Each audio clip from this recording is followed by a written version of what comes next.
Now, if you or your family fish in Irondequoit Creek, you may have a harder time catching any fish here next year. For the first time in decades, the state will not be releasing hatchery-raised brown trout in the creek. That's in 2026. News 10 NBC investigative reporter Jennifer Lukey joins us from Powder Mills Park. Jen, what led to this decision? Well, the DEC says natural trout are actually reproducing in the 36-mile creek, so they no longer need to stock it with brown trout. But people who fish, many of them have some concerns. They say natural trout are harder to catch, and oftentimes you need special equipment to do it. Lynette Manous occasionally fishes Irondequoit Creek with her husband and grandson. Fishing is one of those things that's passed down in generations. And Irondequoit Creek has been around since the 1700s. So it's a perfect place to learn how to fish and catch a fish and then learn about the fish themselves and the environment they live in.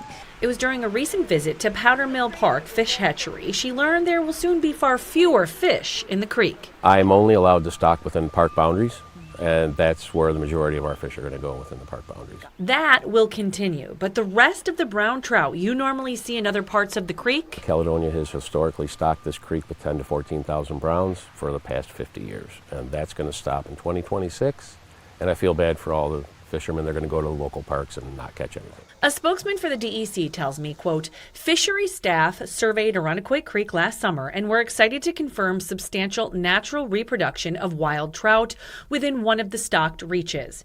This indicates the stocking program was successful and achieved significant progress towards DEC's goal of providing optimal benefits to the open lake and tributary fisheries. And if they did find, say, 500 to 1,000 fish in one area, well, that just proves that the wild fish are coexisting with the stock fish. You take the stock fish out of the equation, people will probably have to fish more for the wild fish, and they're going to be hard to catch. Don't be mistaken about that. Ron believes the DEC is favoring fly fishermen over those who use bait, and he worries it'll drive families away from the sport. They don't catch a fish twice, they go a third time, they don't catch anything, they won't go back. So this is really going to affect the kids. And that's why I'm fighting the DEC on this issue. It's not fair. Not fair to local fishermen at all. Lynette agrees. When you catch fish, you're more apt to continue it. And then if you continue it, you understand the sport, you understand the nature around it.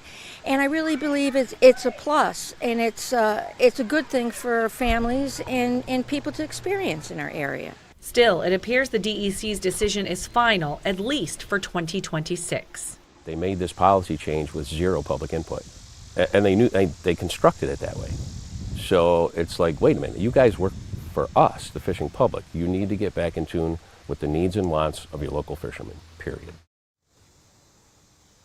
Now, there is a petition that several hundred people have signed asking the DEC to reconsider this change. But again, the DEC seems like this is a full speed ahead program, at least for 2026. Now, I want to be clear. The hatchery here at Powder Mills Park will still be operational, and they will still be releasing the fish in this area of the creek. It's all the other towns that this creek runs through that will have the problem finding brown trout. Deanna. Wow, big changes. Thanks so much, Jen.